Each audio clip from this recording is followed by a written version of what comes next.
ناظرین کی خدمت میں سلام و آداب. آپ دیکھ رہے ہیں وائس آف لداخ. آج سوموار ہے، جولائی کی 22 اور محرم الحرام کے 15 تاریخ. آج کی تازہ ترین خبروں کے ساتھ میں سعید ہاشم رضوی حاضر خدمت. ناظرین سے گزارش ہے کہ بر وقت ویڈیو پانے کے لیے ہمارے چینل کو سبسکرائب کریں اور خبریں آخر تک ضرور دیکھیں. آپ دیکھ رہے ہیں آپ کا پسندیدہ news channel voice of Ladakh.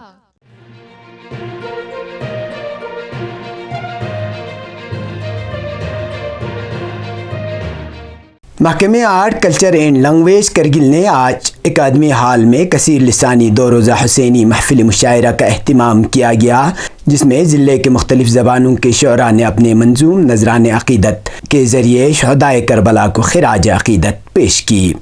محفل میں ایگزیکٹو کونسلر برائے سماجی بہبود آغا سعید مجتبیٰ موسوی نے بطور مہمان خصوصی، جبکہ سابقہ ڈپٹی کمشنر کاچو اسفندیار خان فریدون نے محفل کی صدارت کی.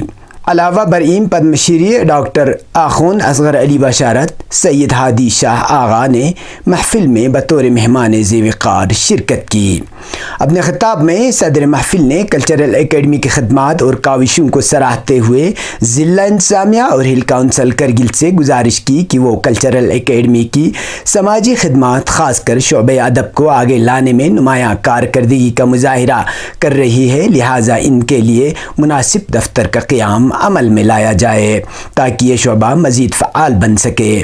محفل میں اور لوگوں کے علاوہ ضلع افسران، معزز شہری اور لوگوں کی خاصی تعداد نے شرکت کی. محفل کے اختتام پر مہمان خصوصی آغا سید مجتبیٰ موسوی نے کلچرل اکیڈمی کے اس خصوصی نشست کے اہتمام پر ان کی کاوشوں کو سراہتے ہوئے شعراء حضرات پر زور دیا کہ وہ اپنے اشعار میں واقعہ کربلا کے اہم پیغامات کو شامل کریں تاکہ لوگوں میں مقصد کربلا عام ہو جائے.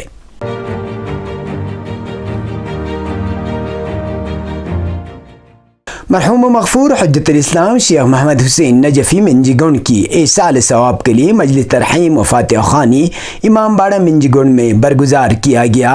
اس موقع پر چیئرمین امام خمینی میموریل ٹرسٹ شیخ صادق رجائی، شیخ حسین رجائی، کونسلر برسو شیخ محمد انصاری، مولانا عباس کراری، شیخ محمدی منجی، سید علی منجی اور مرحوم کے فرزند شیخ کمال حسن کے علاوہ گاؤں کے بزرگ حضرات اور خواتین نے شرکت کی.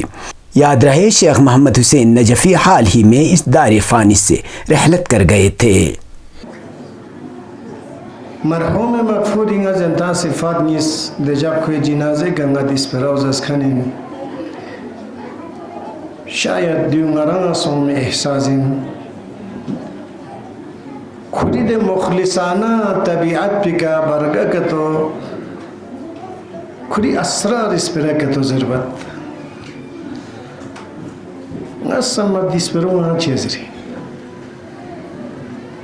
نہ قوم قبیلے نہ ذات سیر چیگ نہ شنگندون چیگ یون چندے من انسانی دے چنل چیز ہوں بعض انسانی اور حیات طیبہ نکتو مثبت اوصاف کتو خیال تربیت سون سدنا ادولا نتیس پر آنظرین دے ہم خیال چھا، ہم فکر چھا، فارسی بزرچین ہم سنگر چھا.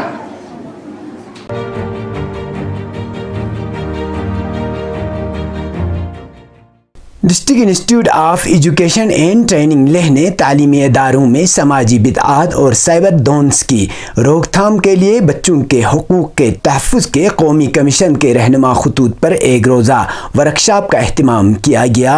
ورکشاپ میں ضلع کے تمام سرکاری و غیر سرکاری اسکولوں کے پرنسپلز اور ہیڈ ماسٹروں نے شرکت کی. اس موقع پر ورکشاپ کے مہمان خصوصی ناظم تعلیم سرنگ پلدن نے طلباء کے لیے محفوظ و مددگار تعلیمی ماحول کو یقینی بنانے کے لیے غنڈہ گردی اور سائبر دونس جیسے سماجی بدعات سے نمٹنے کی اہمیت پر زور دیا. ورکشاپ میں بچوں کے حقوق کے قومی کمیشن دلی کے نمائندے اشونی گوسوامی، سماجی بہبود کے ضلع افسر نلزا آمو نمگیال، سائبر یونٹ لیہ کے انچارج افسر جمینگ نمگیال اور سائبر یونٹ لیہ کے سب انسپکٹر نے NCPCR کے رہنما خطوط پر تفصیلی روشنی ڈالنے کے ساتھ ساتھ غنڈہ گردی اور سائبر دونس کے قانونی مضمرات سے بھی شرکاء کو آگاہ کیا.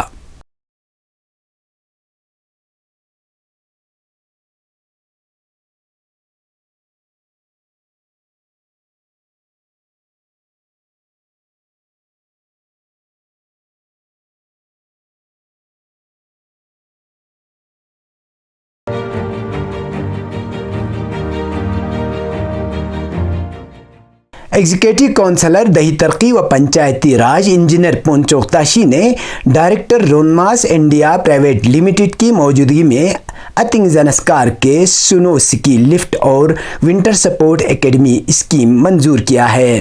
اس موقع پر نائب تحصیلدار حسنین میر اور ایس ایچ او زنسکار گیلسن کے علاوہ اتنگ کے لوگوں کی خاصی تعداد موجود تھے۔ اسی موصوف نے اتنگ کے لوگوں سے اپیل کی کہ وہ اپنی معیشت کو فروغ دینے کے لیے سکی اور سنو سکی لفٹ جیسے کھیلوں کو بڑھاوا دینے کے لیے کام کریں۔ سب ڈویژنل انتظامیہ کو سرمائی کھیلوں کے لیے بہتر انتظامات دستیاب رکھنے کی بھی ہدایت دی۔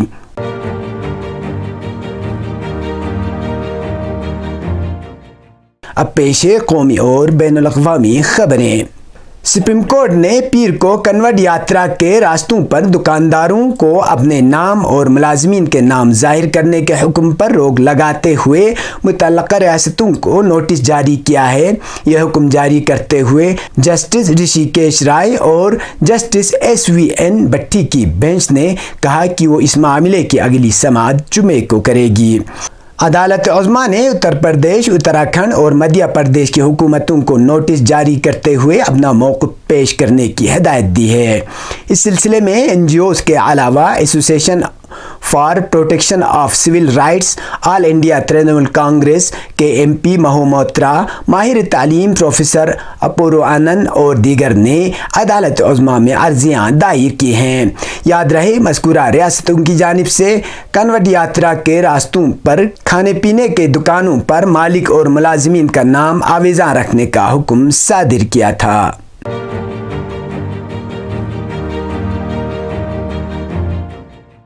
مرکزی وزیر خزانہ نرملا سیتارمن کے آج پارلیمنٹ میں پیش کردہ اقتصادی جائزہ 2023-24 میں کہا گیا ہے کہ ہندوستان میں بجلی کی ترسیل 1,18,740 میگا واٹ کی منتقلی کی بین علاقائی صلاحیت کے ساتھ ایک فریکوینسی پر چلنے والے ایک گرڈ سے منسلک ہے۔ یہ دنیا کے سب سے بڑے متحدہ بجلی گرڈ کے طور پر ابھر رہا ہے۔ جائزہ میں واضح کیا گیا ہے کہ 31 مارچ 2024 تک ترسیلی لائنوں کے 4,85,544 سرکٹ کلومیٹر اور تبدیلی کی صلاحیت کے 12,51,080 میگا وولٹ تک پھیل چکے ہیں۔ حکومت نے اس شعبے کو وسعت دینے اور ملک میں بجلی کی مسلسل بڑھتی ہوئی مانگ کو پورا کرنے کے لیے اپنی کوششوں کو تیز کر دیا ہے۔ مالی سال 2024 میں بجلی کی سب سے زیادہ مانگ 13% بڑھ کر 243 گیگا واٹ ہو گئی ہے۔ جائزہ کے مطابق مالی سال 2023 اور 24 کے درمیان بجلی کی پیداوار میں سب سے زیادہ اضافہ یوٹیلیٹیز کے لیے قابل تجدید توانائی کے وسائل میں ریکارڈ کیا گیا ہے۔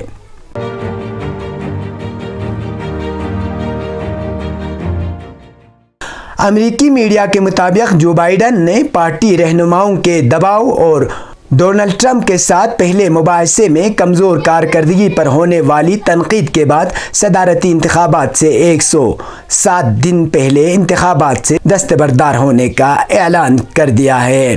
ڈیموکریٹک پارٹی کی جانب سے صدارتی امیدوار کے لیے 3 خواتین سمیت 8 نام سامنے آ رہے ہیں۔ جو بائیڈن نے نائب صدر کملا ہیرس کی حمایت کا اعلان کیا ہے۔ کملا ہیرس نائب صدر کے طور پر خدمات انجام دینے والی پہلی خاتون ہونے کے ساتھ ساتھ اس عہدے پر رہنے والی پہلی سیاہ فام خاتون اور جنوبی ایشیائی فرد ہیں۔ اس ہفتے کے ریپبلکن کنونشن میں مقررین نے نہ صرف جو بائیڈن بلکہ کملا ہیرس پر بھی سخت تنقید کی تھی۔ ریپبلکن پارٹی کے صدارتی امیدوار ڈونلڈ ٹرمپ نے کہا ہے کہ بائیڈن کے مقابلے میں کملا ہیرس کو ہرانا ان کے لیے زیادہ آسان ہوگا۔ دوسری جانب مشال اوباما ووٹروں کی پسندیدگی میں سر فہرست ہیں اور کہا جا رہا ہے کہ وہ ڈونلڈ ٹرمپ کو شکست دے سکتی ہیں۔ ان کے علاوہ بھی مختلف ریاستوں کے گورنر اور دیگر حکام صدارتی امیدوار کی دوڑ میں شامل ہیں۔ کیلیفورنیا کے گورنر اور ایریزونا کے سینیٹر میں سے کسی ایک کی نامزدگی ڈیموکریٹک پارٹی کے لیے ایک بہتر مقابلے کی صورت ہو سکتی ہے۔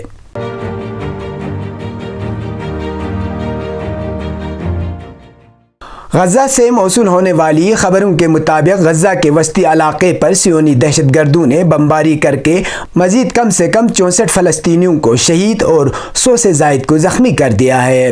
بمباری کے بعد علاقے سے بڑے ہولناک مناظر سامنے آئے ہیں، جن میں نومولود بچوں حتیٰ حاملہ خواتین کی المناک شہادتیں بھی دیکھنے میں آیا ہے۔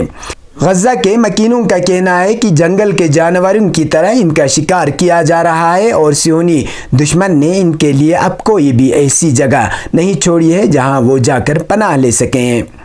غزہ کے دیگر علاقوں میں بھی صہیونی دہشت گردوں کے اندھادھند حملے جاری ہیں۔ ایسے حالات میں جبکہ بار بار نقل مکانی پر مجبور ہونے والے غزہ کے مکین ایک مختصر سی پناہ گاہ کی تلاش میں ادھر سے ادھر بھٹک رہی ہے۔ صہیونی دہشت گرد ان پر بمباری، گولہ باری اور فائرنگ کر کے ان کا شکار کرنے میں مصروف ہیں۔ 7 اکتوبر کے بعد سے اب تک صرف غزہ میں کم سے کم 39,000 فلسطینی شہید اور 90,000 کے قریب زخمی ہو چکے ہیں، جبکہ 10,000 سے زائد اب بھی لاپتہ یا ملبے کے تلے دبے ہوئے ہیں۔ یہ تھے اب تک کی خبریں۔ اسی کے ساتھ مجھے اور میرے ساتھیوں کو کل تک کے لیے دیجیے اجازت۔ اللہ حافظ۔